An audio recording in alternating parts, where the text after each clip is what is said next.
The Grave I Crawl by Epic Insanity 666, Chapter 14. This sucks, slapping his hand onto his neck with a scowl of aggravation. Vlad, Jason, Lucien, and Naruto walked a good mile away from Vale, and so far Vale had a look of irritation as they walked up a path to the hillside where their supposed huntsman was waiting for them. So, why are we selected for this mission again? Turning to Jason as they stopped atop a hill, Naruto shrugged. Not sure, but whatever the cause was, the person asked for us personally to help him track down missing people, Naruto said with Lucien stopping to admire the view, with Jason also looking around him. Joining his teammates once more over a mound, the four stopped at seeing an old shack out of place. Looking amongst each other, Naruto stepped towards the shack with a rifle in hand. Priming the rifle with ice rounds, he casually approached the door, failing to see a monkey toy sitting on a table, and as soon as Naruto stepped close to the table, it came to life while slamming the two copper pans together, with Naruto turning and firing at it, leaving it in pieces coated in with ice, thin ice. Just as the man started laughing inside the shack, making everyone look to the door with Naruto grumbling. Walking away from the door, Lucien's hair stood up suddenly, making him tense up while slowly reaching for his axe.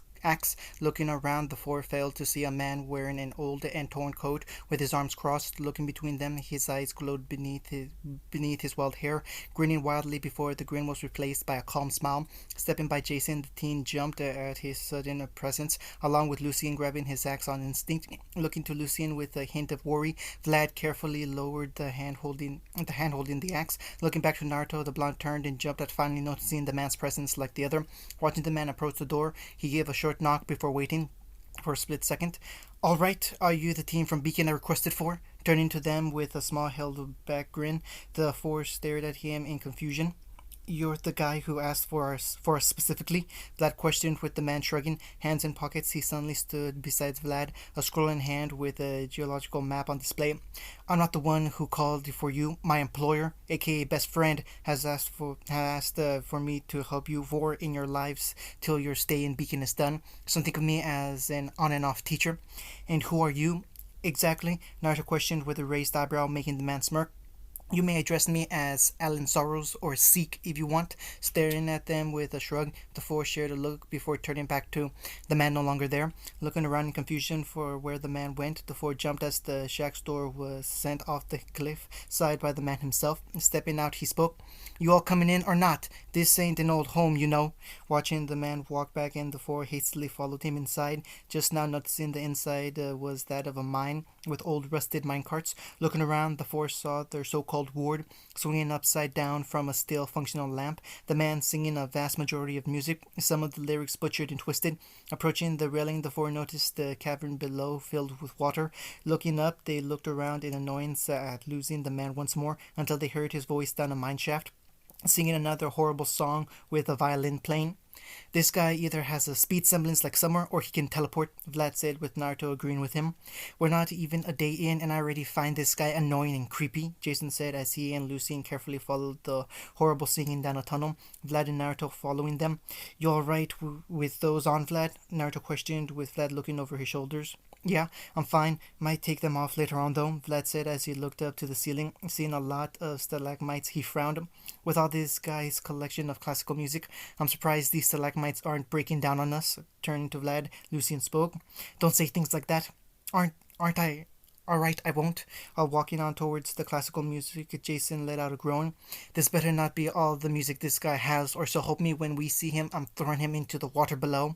I agree, Naruto said with the glare forming after the music stopped, making them stop with caution. Unsealing the rifle he had before, Naruto looked through the scope for any grim. He frowned as seeing a lot of dead grim lying around like they were butchered and eaten.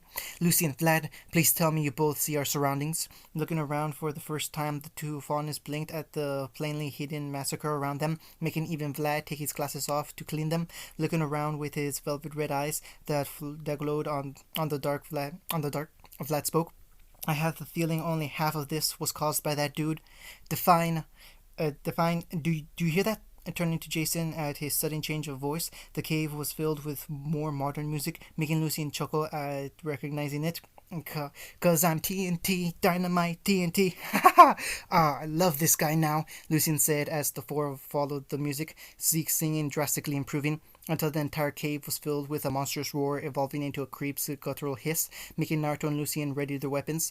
Vlad following suit while Jason narrowed his eyes, reaching for his mask. He stopped and brought out one of his machetes. This must be what we're investigating, Lucien muttered quietly, with Vlad giving a hum of agreement. Moving to where they last heard Zeke's music, they stopped and bear witness to the man hanging upside down by his feet, snoring loudly with the four deadpanning. Now who the hell sleeps after a roar like that? Turning to Zeke's sudden voice beside them, they turned to where the man just was. They turned to Zeke, who smiled with a small wave. Who are you? Turning to Lucien, who held his mouth shut, the five turned to the loud roar of a creep, which was followed by large, heavy footsteps. Well, now we've kicked the hornet's nest. Time to run, Zeke said as they heard more roars, making the five run like the devil himself was after them. Well, the 4 teens were. Zeke merely skipped after them. What the hell is he doing? Naruto yelled as they stopped and turned to Zeke, who casually skipped towards them, not a care in the world, as the creep major burst through the ground behind him, its mouth open wide to bite off his head. The four saw his mouth stretch back horribly before he spun with his right arm held outward, stabbing the creep with a butcher's hook, startling the four as the man followed the stabbing with a cruel stomp on the Grim's neck, forcing a loud crack to echo through the cavern, making the man laugh hysterically as he brought out another hook, chains attached to both. He began to spin them slowly, taking a stance with his right foot forward, turning to the growing growls of creeps. Naruto groaned and ran to join the psycho's side, his team following closely with Lucien extending the handle of his axe. You don't mind us joining this party? And turned to the man. Naruto saw him grin, making him return it until he recognized something that made him freeze up. The Sharingan. Thinking in panic for just a second, Naruto turned in time to see the mouth of a creep kicking away from his head. Turning to Zeke, the man gave a curt nod before he threw a hook forward, making Naruto aim and fire at any creep he noticed. Jason pummeling any Grim with his fist. Vlad had begun using his daggers. Bloody Mary and Lucien was swinging and clawing with a new ferocity, making Naruto blink as he saw Lucien roar with fangs growing. He continued his own fights, with his rifle pulsing with energy, firing at multiple creeps in rapid succession. Naruto could tell the man was watching him, even while he was moving through the small horde of creeps with impossible human flexibility. Stopping to reload his weapon, Naruto ducked under a creep's tackle. He took aim, only to stop to see this one was different, much larger and differently shaped. Naruto stared at the heavily armored, mutated Grimfaunus as it stood tall, black drool leaking from its disfigured mouth with teeth. Naruto saw one of its eyes crying while the other had malicious hunger within.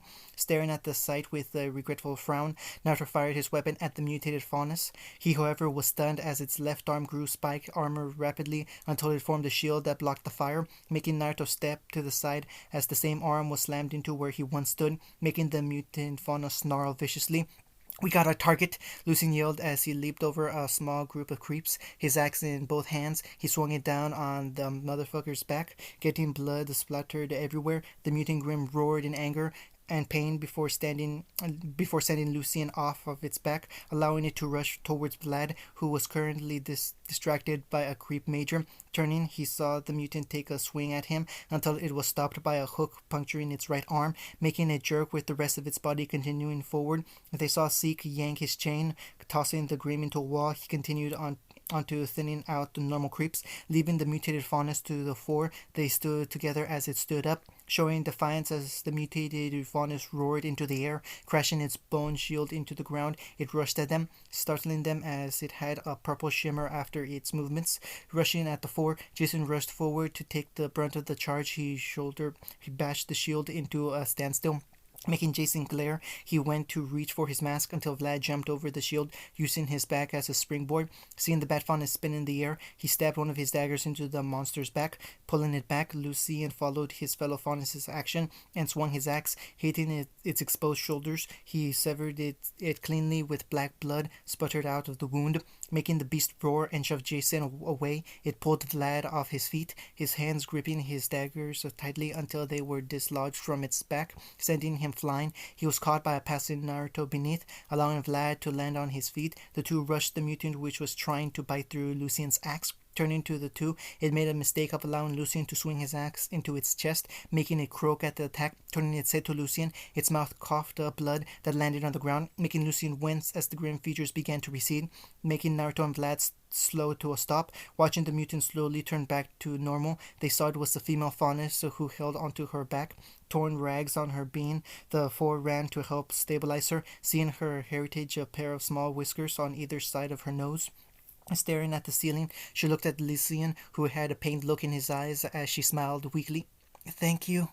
Clenching his hands as the woman's eyes dimmed, they turned to see the horde of Grimm was in utter pieces, Zeke painting with a predatory growl echoing from him before he turned to the four. Losing his growl, he stared at the corpse with a sigh. Approaching them, he closed his eyes before kneeling down.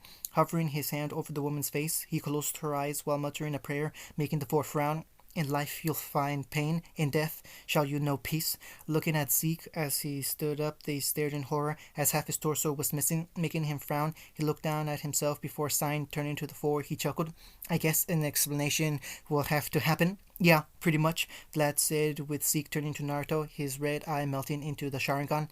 You'll have to say some things as well, kid." End of chapter 14.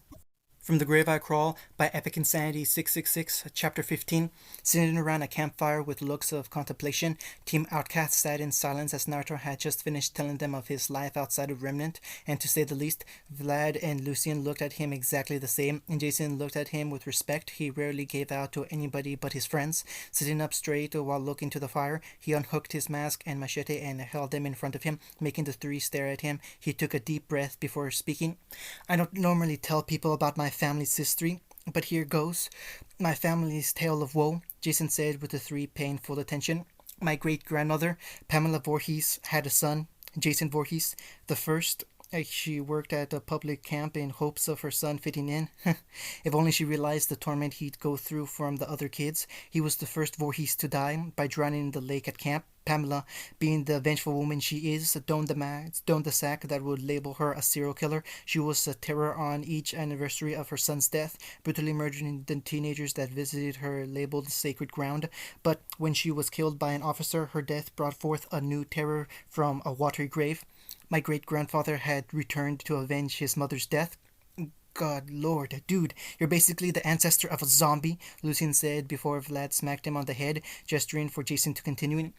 "Seeing Lucien isn't going to take this seriously, I may as well skip to the end. When my great-grandfather finally died his last death, he instead awoke in Remnant, free of his curse, free of my evil grandmother's voice, free of his disfigurement. When he realized this new chance at life, he was able to make his own choices and decisions, and when a traveling caravan came by the trench he woke up in, he met my great-grandmother, the daughter of the head of the caravan, and after that, his genes and weapons traveled down to the generations, producing different kinds of Jason Voorhees, and to be honest, I'm not even the fifth Jason." Looking up with a smile, Jason smirked at seeing the dumbfounded looks his friends gave him. Looking down, he spoke. "I'm actually the 25th Jason to be born of Remnant." Hearing that, Naruto, who was having a drink at the time, spat out the contents, making the others turn him away from the fire that took them 2 hours to prepare. Coughing what remained of his drink, Naruto turned to him with shock. 25th? How long has your bloodline been in Remnant?" "I don't know. All I was told from my old man is that I'd get a growth spurt once I reached 17, Jason said, with Naruto returning a hand through his hair, followed by silence until Vlad spoke. Taking his sunglasses off, the two humans took notice to how menacing his eyes could look, blinking while admiring the fire, thankfully not putting out by Naruto. "Hey," Vlad looked up with a hand pulling the right side of his upper lip upward, showing his canine growing beyond normal faunus standards. "I'm not a fruit bat faunus. I'm actually a vampire bat faunus, one of the very few that can walk in the sunlight without getting an instant tan. My mother was a human who lived with a traveling family from Vacuo. Adopted into their family, she found my father dehydrated in the deserts of Vacuo. When she went to help him, he bit her wrist for her blood, and after one bite, he instantly followed her, protecting her, befriending her. My father was the forgotten offspring of a warlord who called himself Dracula, Vlad the Impaler, and my father, foregoing his name, instead renamed himself Alucard the Protector, proud son of a warlord brought back to his senses. My father named me in honor of his own father before his downfall. So you have the abilities of a vampire like Lucien a werewolf?" and much more. Apparently, to my father, I have the ability to look through another's eyes to ingesting their blood. I guess my vampiric heritage wanted it to be useful for more than just heightened stamina, strength, and durability. Vlad said with a chuckle, escaping the smile he rarely did, making Naruto and Jason chuckle with him as Lucien smiled, enjoying the moment as they went into a comfortable silence. Turning to Lucien, they brought up cups to toast, making Lucien and Vlad smile before bringing their own drinks to the toast. I guess we're brothers in more than just being outcasts to society, Naruto said with Jason smiling. Downing their drinks, they sighed. You guessed it, Naruto, Vlad said with Jason smiling, looking to his mask. They looked up to the sound of a wolf howling, making them turn to Lucien, who had a frown. What? Oh, come on. You're gonna leave him hanging out there? Naruto said with Vlad choking on his drink. Snorting a laugh, Lucien rolled his eyes. Not happening. Oh, come on. He sounds lonely, Jason said as the wolf howled once more. Nope, not doing it. Come on. You're the descendant of the wolf man. You'll have to have some beast inside calling to howl back. You'll have to have some beast inside calling to howl back, Naruto said with a brotherly smile, making Lucien smile back with his arms crossed, until he looked to Vlad, who began to chant his name, making Jason and Naruto egg him on until he began to chuckle. Alright, but I'm doing it my way. Time to prove there's an alpha wolf in this forest, Lucien said as he stood up, making the three cheer as he cracked his neck, his shoulders growing muscles like his neck with black fur accompanying the change, letting out a bark like growl. Lucien looked to the others who were still cheering, making the werewolf on his grin before he reeled back with a howl that was joined by a roar. Yeah! The four cheered. They failed to notice a pair of red eyes staring with curiosity. Sneaking closer to the four, a mutant wolfonist with a beowulf mask acting as the crown on her forehead stared at Lucien, letting out a howl that closely resembled the wolves. Stepping into his personal quarters within the small base near Vale, Jacob hid and held slowly before exhaling. Walking to a desk, he set down a badge, his weapon, and sidearm, followed by him taking off his coat, which he sat down on a chair. He calmly set himself on his bed, breathing calmly to meditate. If only he could, due to feeling his muscles writhing and skin crawling and his bones creaking. His eyes closed, he failed to notice his veins blackened beneath the skin. Opening his eyes, there were a deep crimson, a smile of bloodlust stretching onto his lips as he heard whispers calling for blood, along with a calming voice that silenced the other voices. Are you worthy to be my king? Starting awake on the bedroll, Summer cutely yawned in the bed she was currently laying in. Wearing Beowulf-themed pajamas, she blushed as an arm held her waist. Looking down, her blush deepened at the sight of Raven sleepily hugging her in her sleep. Looking to the sleeping girl with a small smile, Summer crawled out of her bed to get dressed, happy that Naruto and the others will be back later today. Though, now that she thought about it, she noticed Osman had been rather worried since their departure, and so have Raven and herself been worried for Naruto and his team. Pricking up, hearing a yell from outside the dorm, Summer opened the door to see Team Outcast looking disheveled, twigs in their hair and clothing, Jason having his right fist in the door. Wait, what? What the hell did you do? Summer yelled in worry as she immediately began wrapping Jason's bleeding knuckles with gauze. Turning to Naruto, she quickly pecked his cheek in greetings, the other two entering their dorm room with groans, making Summer turn to them before looking to both Jason and Naruto. What happened? Our huntsman just up and left us, saying no Grim were around. Lazy bastard left us with a straggler that got away, Jason said with a grunt as Summer finished the wrapping. Stepping back, she turned to Naruto, who had a slight smile. And why are you smiling about? Well, looking to Naruto with a sigh, Jason spoke. When we woke up, we found Lucien and a Beowulf mutant sleeping on the ground. Looking to the two with a look of utter surprise, Summer's next words made them hold back laughter. Male or female? Female. Turned to Lucien at the door. The three saw him blushing heavily. And what did you do when you woke up with this female on you? Seeing Lucien look away, he spoke. Nothing you need to know, Lucien said with Vlad piping in. Smelled a lot of hormones when I woke up. So you saw your imagination. Shut up, Vlad. Not being able to hold it in, both Naruto and Jason burst into laughter, all while Summer was blushing herself. What's with all that noise?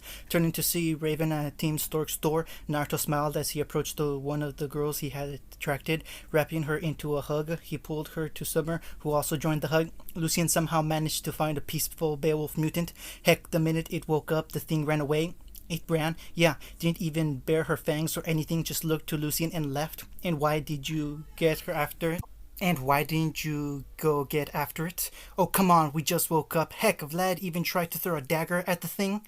Whoever it was, it still had a bit of human intelligence, so for now, I'm glad I missed. Turning to Vlad, who now wore a butler vest over a white shirt. He also wore dress pants. Frowning at the sight of the now known vampire bat faunist, Naruto spoke. Where are you going? I may not have told you everything, but while I may have a friendship with the current Shinee daughter, dead silence.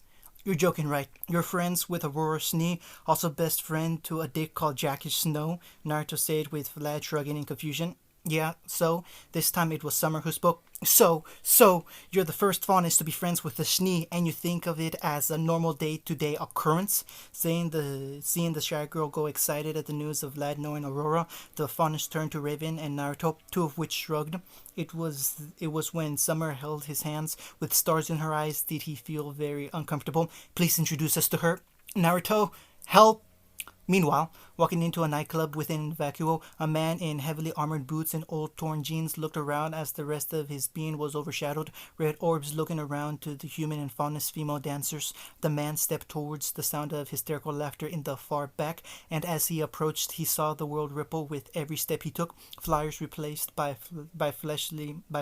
fleshy intestines. The woman becoming apparitions. A wall breaking away to show an abyss inside. Walking into a room, the man saw Zeke himself sitting in a booth, hugging two attractive faunus girls, one bearing a monkey tail and ears, the other had sharp teeth and pitch black eyes, along with a blue complexion on her skin. Looking at the two strippers in his company, Zeke stopped and smiled slowly as the man gave a lazy salute in greetings.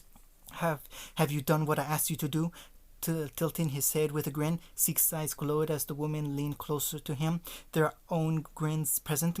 The woman, changed against her will, has made contact with Lucien, forever cementing and attracting to him. The four have spoken their past to the present, and the queen hasn't made her move yet. So yeah, I say I did, Zeke said with the man nodding. Taking a seat, he clicked his fingers before a woman with bone paint on her body appeared on his side, her eyes a pale gray with a smile of life. Bringing a bottle into existence, the men took a cup each with toast. To the future of Remnant, to the future and all of that shit, Zeke said before downing the drink, tossing the cup to his left hand before fondling the monkey girl's tail, making her let out a giggle as he then reached for her left cheek.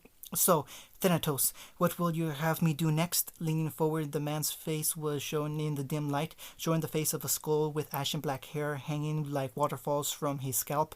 We wait till next month, where they will encounter the lieutenant, and you will be there to keep them safe? Very well then. End of chapter 15.